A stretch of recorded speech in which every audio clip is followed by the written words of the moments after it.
অনেকে কষ্টের টাকা সেফভাবে ইনভেস্ট করতে চাইলেও অনেক সময় বুঝে উঠতে পারেন না কোথায় টাকা রাখলে রিস্ক কম থাকবে। এই শিক্ষামূলক আলোচনায় আমি বাদল বিডি লার্নিংয়ে আপনাদের স্বাগত। যারা চ্যানেলটি নতুন দেখছেন এবং যারা এখনও পর্যন্ত সাবস্ক্রাইব ফলো করেননি অবশ্যই করবেন এবং ভিডিও ভালো লাগলে লাইক এবং শেয়ার করতে ভুলবেন না। আসুন এই ভিডিওতে আলোচনা করা যাক সবচেয়ে নিরাপদ ইনভেস্টমেন্ট অপশনগুলোর সম্বন্ধে, যেখানে নিশ্চিন্তে টাকা রাখা যেতে পারে বা রিস্ক অনেকখানি কম বা নেই বললেই চলে। আসি প্রথমে সেফ ইনভেস্টমেন্ট কেন দরকার। অনেকেই বেশি লাভের আশায় ঝুঁকিপূর্ণ জায়গায় টাকা রেখে থাকেন, পরে অনেকে লসও করে থাকেন।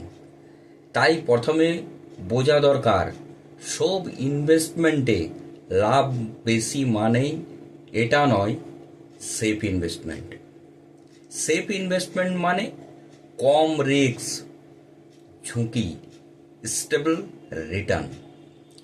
তাই আসুন কিছু নিরাপদ বিনিয়োগের উপায়গুলো সম্বন্ধে আলোচনা করা যাক, যেখানে রিস্ক অনেকখানি কম বা নেই বললেই চল। Number 1, fixed deposit FD. ব্যাংকে এফডি করা সবচেয়ে জনপ্রিয় ও নিরাপদ উপায় হতে পারে। নির্দিষ্ট সময়ে নির্দিষ্ট সুদ পাওয়া যায় এবং রিস্ক নেই বললেই চলে বা খুবই কম। Number 2, recurring deposit RD. প্রতি মাসে অল্প অল্প করে টাকা জমাতে চাইলে আরডি ভালো অপশন হতে পারে। যারা সেভিংসের অভ্যাস করতে চান তাদের জন্য পারফেক্ট হতে পারে। নাম্বার 3, পোস্ট অফিসের বিভিন্ন স্কিম। পোস্ট অফিসের বিভিন্ন স্কিম যেমন এমআইএস, পিপিএফ, এনএসসি এর মতো স্কিমগুলো খুবই সেফ এবং সরকার দ্বারা পরিচালিত। নাম্বার 4, পাবলিক প্রভিডেন্ট ফান্ড, যাকে আমরা পিপিএফ বলে থাকি। কেউ যদি দীর্ঘমেয়াদের পরিকল্পনা করে থাকেন সেই ক্ষেত্রে পিপিএফ একটা দারুণ ইনভেস্টমেন্ট অপশন হতে পারে। এতে ট্যাক্স বেনিফিটও পাওয়া যায়। Number 5, government bond. সরকারি বন্ডে ইনভেস্টমেন্ট করলে রিস্ক অনেকখানি কম থাকে। দীর্ঘমেয়াদে একটা ভালো রিটার্নও অনেক সময় দিয়ে থাকে এবং স্টেবল রিটার্নও দেয়। নাম্বার 6, গোল্ড, সোনা।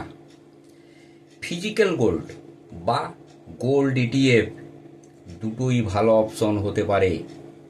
মার্কেট ডাউন থাকলেও গোল্ড সাধারণত সেফ থেকে থাকে। এবারে আসি ইনভেস্টমেন্ট করার আগে কিছু জরুরি বিষয় মনে রাখা একান্তই দরকার। যেমন সব টাকা এক জায়গায় ইনভেস্ট করা উচিত না।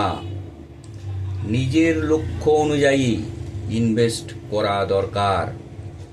জরুরি ফান্ড অবশ্যই আলাদা করে রাখা দরকার।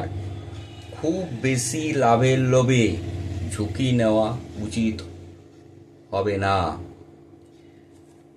সব শেষে বলবো, যদি কারো ইনভেস্টমেন্ট সম্বন্ধে যোগ্যতা, দক্ষতা বা জ্ঞান না থাকে সেক্ষেত্রে অবশ্যই বিশেষজ্ঞদের পরামর্শ একান্তই নেওয়া দরকার। নমস্কার, সুস্থ থাকুন, ভালো থাকুন, দেখতে থাকুন বিডি লার্নিং।